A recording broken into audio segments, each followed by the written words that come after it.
but never least. Let's welcome to the microphone the evil twin, and here he is right here. Coach, I'm confused. LSU fans are worried about a football game next week, and all we get from Oregon fans is, what color is their jersey going to be? What color is that ugly designs on their helmets and their shoulder pads? I don't know if I'm going to a football game or Project Runway. You see, that's the difference between Oregon and LSU. At Oregon, they're worried about dressing ducks. But here at LSU, we hunt ducks, then we dress them. Oregon's worried about the clothes on their backs, but here at LSU, we worry about the rings on our fingers. And all I got to say, when it comes to rings, most got none. Some got one. There's two that got two. One of those is LSU. And come January 2012, it will be we that will have three. Coach, I have a question. They took my question earlier about La'el Collins, the most important position on the field, but another important position on the field is our running back. And I'd like to know about a young up-and-coming star by the name of Terrence McGee that I'm hearing a whole lot of good things out of, and I'd like to know how well is he doing in practice, and can we expect to see him this fall? Terrence McGee is one of those very, very mature young freshmen that come into the team and immediately he can improve us. And he improves us in his contribution at running back and on special teams. And he's the guy that, if you call his number, he gives you everything he's got. And here he is. You're going to have a hard time topping what happened, what you did last week. I'll tell you for sure. But here he is. Here's the evil twin. Coach, from the whistling past the graveyard department, Jake from Eugene, Oregon writes, I am confident that the Oregon Ducks fans will not be outnumbered by LSU fans. And even if we are, we have faced hostile Pac-10 football stadiums before and have prevailed. Well, Jake, here's a news flash for you. Number one, there's not going to be 15,000 purple and gold fans. There's going to be 60,000 purple and gold fans. We're going to have the biggest invasion of Texas since Santa Anna showed up. And here's another news flash for you, Jake. The 60,000 LSU fans that show up, unlike people on the West Coast, will not be eating pate, and we will not be pointing our fingers quietly as we sip tea and eat crumpets. he's right. We're gonna be like Roseanne Barr showing up at your house uninvited. That's really good. When the buffet is served at 7 o'clock on Saturday night, we ain't leaving anytime soon. And I can tell you what, we don't need any instructions on what to do in that buffet. We know what to do. Coach, all I'm going to say is, it's going to be on like Donkey Kong. On Saturday, September 3rd, 2011, the Oregon Ducks are going to find out what a real SEC home field advantage is all about. So pass me a turkey wing. Coach, I have a question. Of course, we have a lot of confidence in Jared Lee. But what I want to know about, which is a question most people want to know about in Baton Rouge today, is about Zach Mettenberger. Zach, we want to know how well is he progressing, and should he have to step up, do you have confidence in his abilities to be able to lead our team in a big game? I think that Zach, since really about the last 5 days, has gotten just a number of reps greater than he would have, and it's really improved him. And he is constantly improving. He throws the ball well. His familiarity with call and play is much better. And should he go in the game, we'd be very confident that he could play. All right, and thanks to everybody for stepping up to the microphone. The next week, come out and be with the real Evil Twin. Coach, I want to give a big shout out to Peyton Seymour from Lafayette. He's a big LSU fan, 6 years old, and I think my only fan out there in Radio Land. But, you know, Coach, also I have a quote from, the whistling past the graveyard.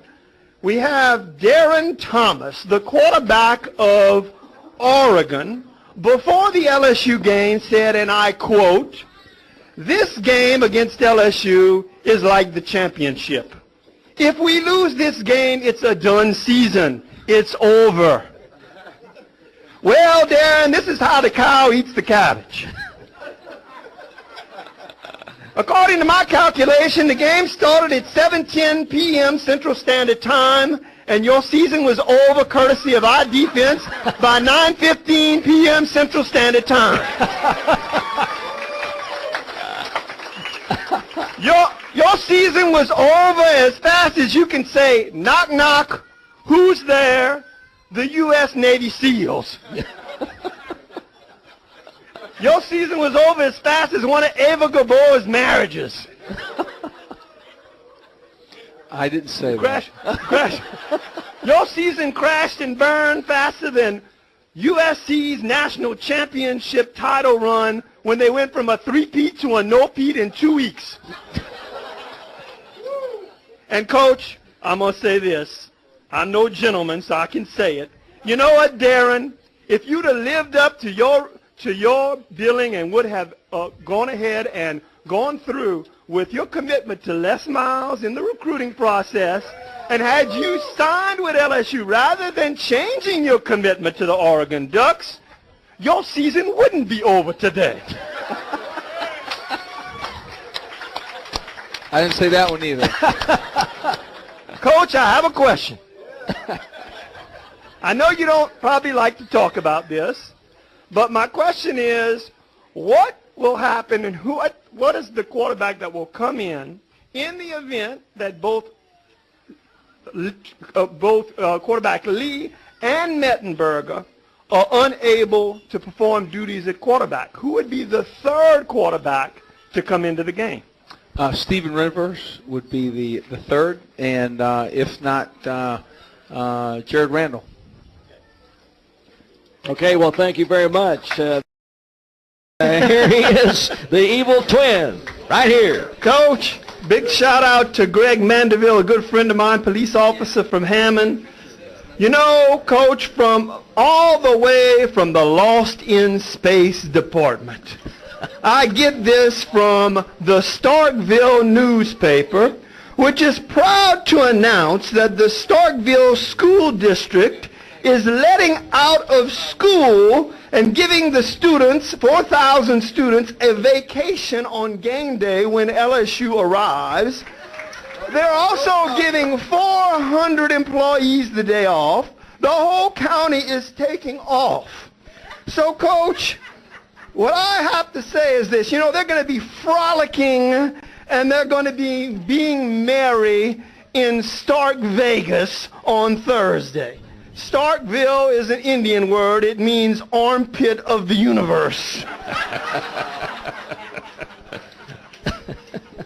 You know, Starkville, all I'm going to tell you is this.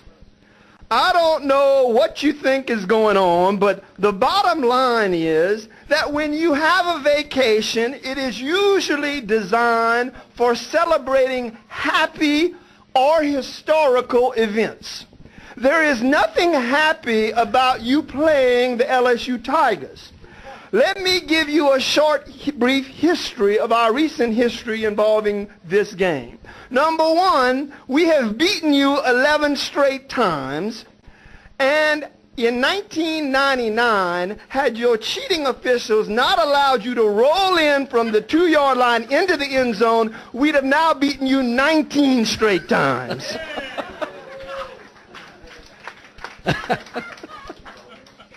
And as far as the historical aspect of it, you are correct. Come this Thursday at 7 o'clock, there will be a historical butt whipping of biblical proportions. We're going to make the destruction of Sodom and Gomorrah look like a frat party. Coach, I have a question. You know, this year we only had 6 home games. You know, we also had a lot of difficult opponents on our schedule. What is your philosophy of scheduling opponents for future seasons?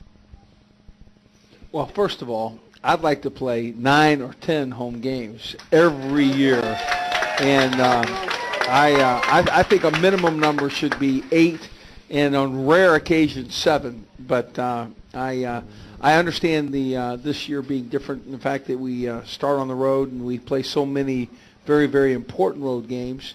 It gives us an opportunity to understand the road regiment. So, you know, I'm for, like, for instance, we take the Oregon game, obviously a home game, that we turn into an away game. And but it fits very comfortably because the coach needs to teach his team how to operate on the road because we're going to go to Mississippi State thereafter. And so it fits. The philosophy is to play as many games as you can in Tiger Stadium because that is fast becoming a Les Miles show tradition. Stas, it's been years now. This is already past tradition. Well, I guess you're right. This is his segment. It is. He owns the place. Coach, here's the evil twin. Coach, I have before me a list of insulting things that were said on the internet by West Virginia fans.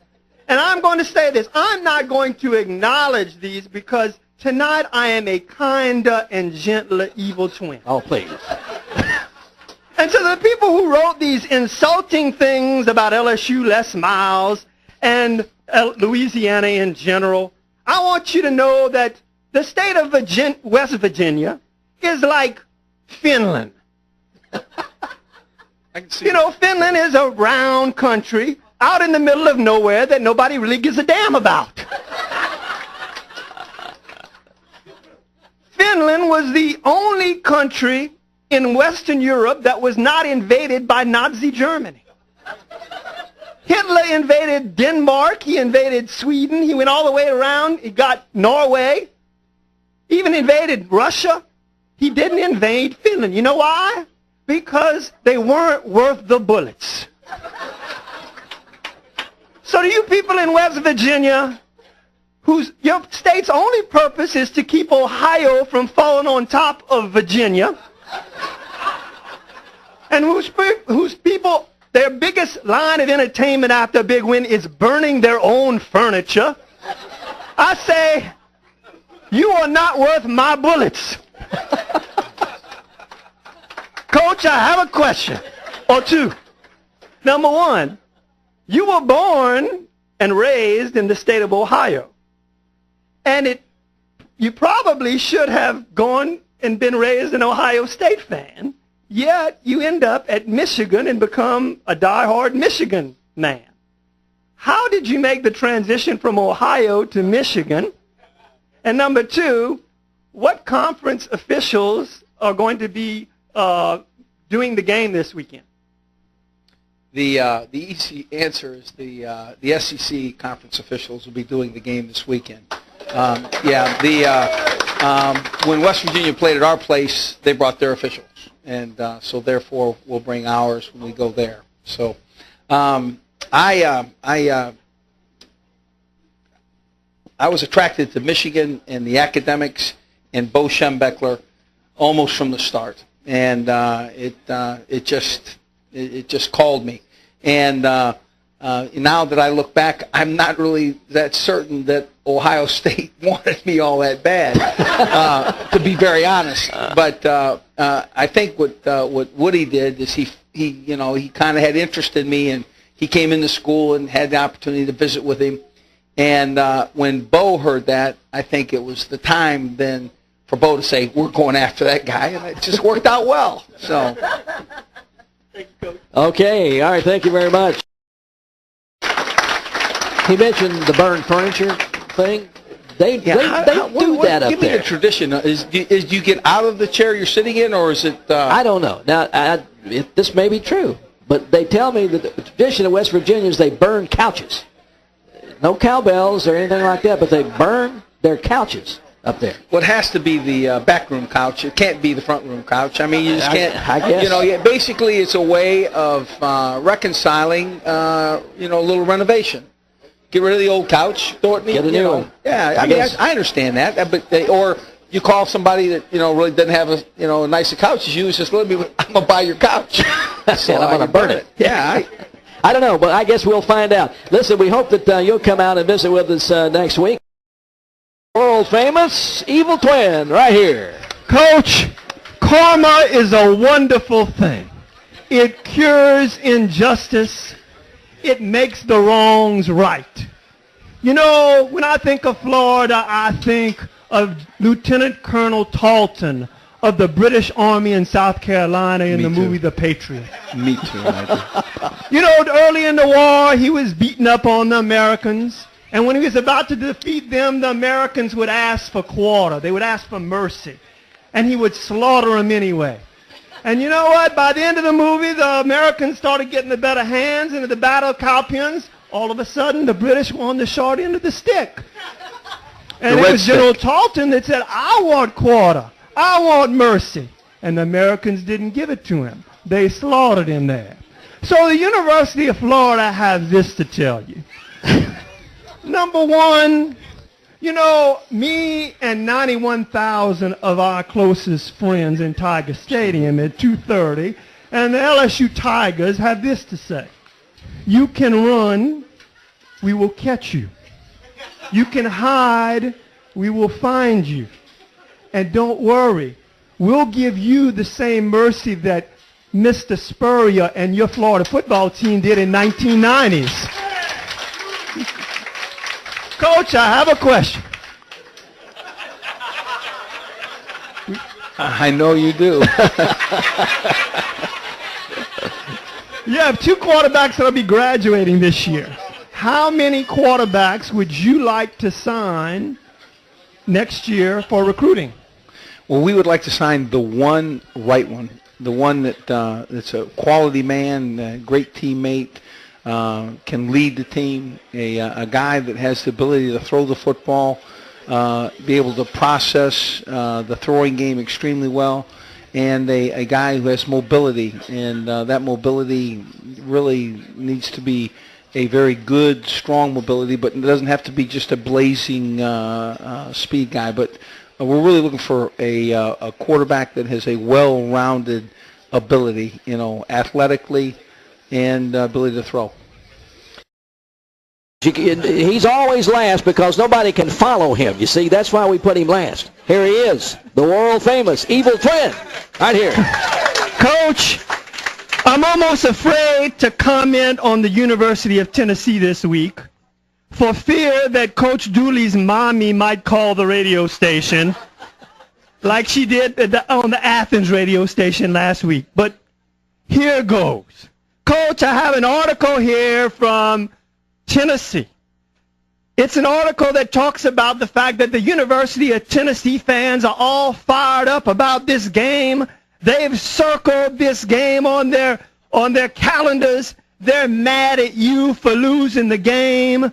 They're mad at the LSU fans and LSU for losing the game. They're fired up, and they're so upset they even printed some cute orange T-shirts saying, "It's on." I want to know what's wrong with these people in Knoxville, Tennessee. These people remind me of the child that killed their parents and went to the judge and said, "Have mercy on me, Your Honor. I'm an orphan." You can't claim a benefit for doing something stupid. So the University of Tennessee, I say, I want to remind you about something. Here's a news flash. Coach Miles, the LSU Tigers and LSU fans did not tell you to play 13 players on the last play. You played 13 players on the field last year. But you know what? It's going to be all right. You know what? Because it is going to be on. We're going to be on your butt all night long. And you're going to need 13 players to save your butt from the butt whipping. Coach, I have a question. Coach, P.J. Lornigan had an injury, and obviously he's a very vital part of our offense. I want to know, how's he doing, and when can we expect him back? We expect him to travel with us and have the opportunity to play in this game. It's not as significant as we thought, and we're very optimistic. So, and if not, T. Bob and Will Blackwell both took snaps at center in preparation. The offensive line will adjust, and we will still have the opportunity to move the football as we would want to try. Here he is, the evil twin, stepping to the mic. Coach, normally I don't care for day games. But in this case, I really do enjoy the fact this is a day game. You know why? Because when you turn on the lights in your kitchen, the rats scatter. You know, when you go to try to find rats, you know what they do? They say, "Don't look at me. I didn't do anything. Daddy rat over there did it." So I say, in the words of Rihanna, turn on the lights, baby. Extra bright. I want y'all to see this. So to Auburn, Alabama, I'm going to tell you, at 2:30 this Saturday, you got multiple problems. Number one, your first problem is the Mike Slide exterminating service is not on call. He don't want to catch you. The Mark Emmett exterminating service is not also on call. He can't catch you. But your problem is you're going to be in our house. We don't like rats, and we're going to have 91,000 Billy the Exterminators that will be chasing you around the stadium. You can go in the north end zone, and the north end zone is going to take out the brooms, and we're going to sweep you out. And you come to the south end, we're going to sweep you out. You can run, but you cannot hide. We will not turn you into PETA. We will not turn you into the Humane Society. We will take you and handle you the way we normally do in South Louisiana. Coach, I have a question. Wow. How many recruits do you expect to sign next spring? And my second question is a general one. I'd like to know, what is the process like to evaluate players? Who makes the decisions? Who evaluates the players? Who makes the ultimate decisions in making an offer to a player?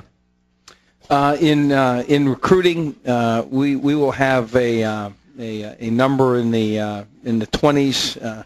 Not real specific just yet. Kind of depends on how the season finishes, and what guys elect to stay and continue. I can tell you that in recruiting, there's a responsibility at each position where you have to see the men that are being recruited at your position, rank them in order.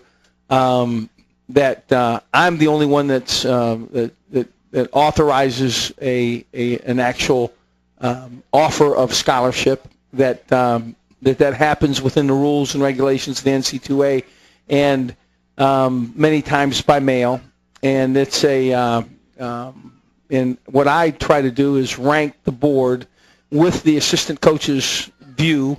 In other words, the tight ends, Steve Ensminger is a real steady hand and really, takes takes his list and applies what would be his order. Generally, I would adopt his order because it's a very good order. If Here's the evil twin.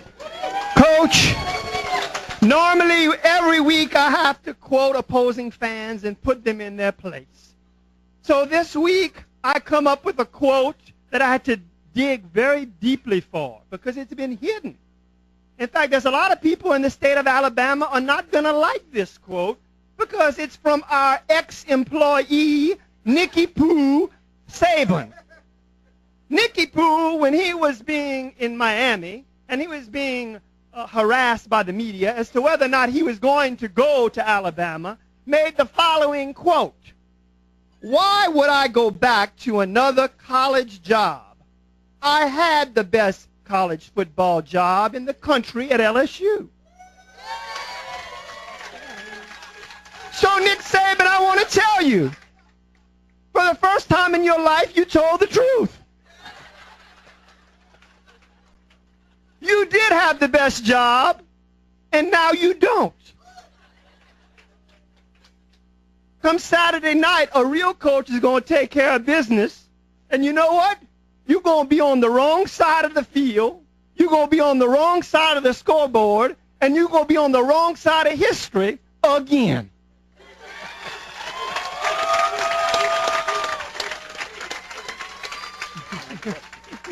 Coach, I have a question. We've been missing Ken Adams for the last week, for the last game, and so I'd like to know how's he doing, how's he progressing, and can we expect him back this week? I think Ken Adams will, play, start, and play virtually all the snaps that he can in the game. I don't think there'll be any restriction. I think he's very healthy and ready to roll. So, thanks there, Evil.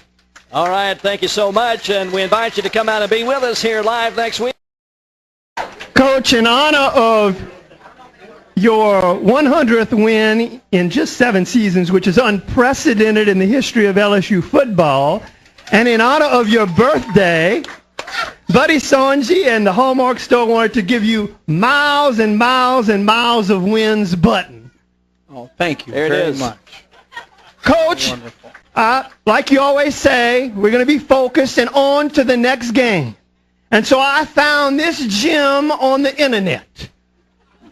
James from Evansville, Indiana writes, "Western Kentucky will carry the Sun Belt flag proudly into Baton Rouge and will demand respect we deserve." Well, James, this is how the cow eats the cabbage. Western Kentucky is like Belgium.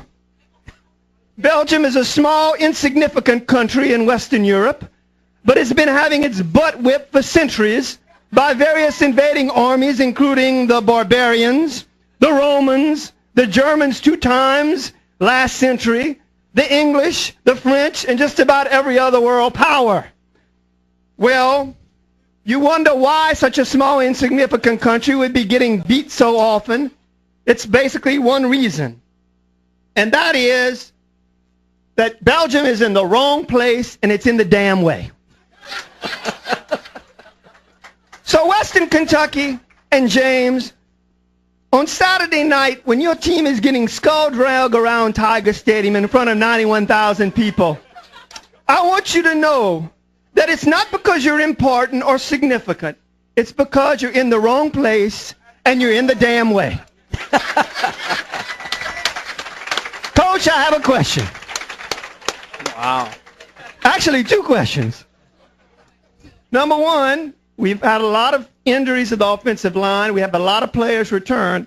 Who are going to be our starting offensive linemen on Saturday? And I've also heard some rumblings that Craig Lawson might be injured. I wanted to know what his health status was. Craig Lawson was probably more injured at the beginning of last game than he is now. He's nicked, but they anticipate that he'll heal and that he's going to be better than he's been, and that we would anticipate he would play fully in the upcoming games, including the very first one. So the offensive line, I think that you can count on what would be the same tackles, and the interior would be P.J. Lonergan, T. Bob Hebert, Josh Williford, and Will Blackwell. And those four would man those three spots inside. So, no, we're not injured. Thank you very much. Now, here's the guy who last week that told us that Western Kentucky was just in the way. Well, LSU got him out the way. And now Ole Miss is here. So here he is, the evil twin. Coach, Nick Saban died and went to heaven. I know. But you know, Coach, when he died, went to heaven, he walked up to the pearly gates and he asked the Lord, he said, welcome into heaven. And the Lord said, yes, Nick, we have a place for you. It's down the street. When he walks down the street, it's a two-room shanty shack with a small Alabama flag flying in the front. So he's rocking on his front porch and he looks across the street and he sees this giant mansion with a huge garden. It's purple and gold and it's got huge LSU banners. Nick is upset, so he goes walking back up to the Lord and he says, God, why do I get a shanty and Les Miles gets a mansion? And the Lord said, that's not Les Miles' house, that's mine. 7 years ago, the media, in all their intelligence, declared that when Nick Saban left, that LSU football would be in decline. In fact, they repeated it so much, most of the nation believed it, and even some in our own fan base believed it. Well, guess what? 7 years later, I have the poll from the media. We got every vote from every media person in last week's AP poll. Coach, not only do you silence your critics, you cause amnesia for your critics. And so as an LSU fan, I want to tell you today, I want to thank you because what you did for our team is you showed us and the rest of the country that this purple and gold mansion is bigger than any person, it's bigger than any player, and it's bigger than any ex-coach. And for that, we thank you. Thank you. Coach, I have a question. Do you expect to sign a quarterback in February? I can't ask you names. I just want to know, do you expect to sign one? I absolutely expect to sign a quarterback. We're currently what we think are pretty close to making that eventuality reality. And but again, on the radio, I'm not allowed to speak, and so I don't. But yes, it would be with great anticipation that we would sign a very quality quarterback in this class. All right, thank you very much. Now we invite you to come. Not least, here is the almost nationally famous evil twin. Coach Barrett Jones, offensive lineman for the Alabama Crimson Tide, as you said.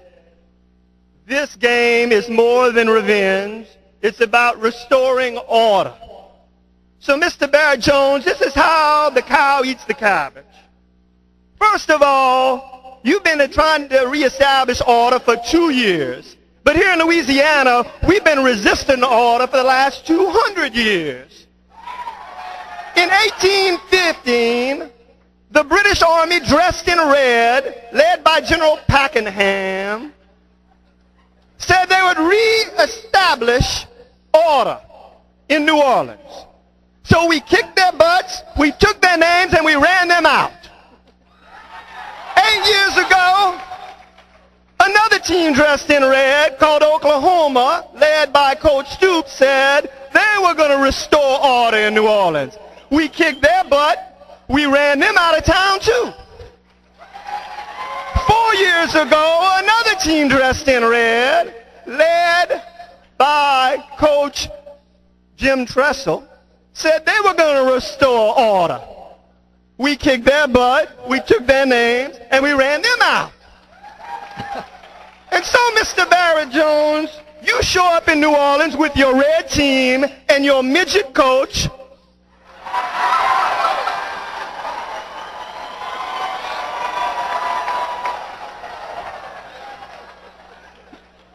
tell you one thing.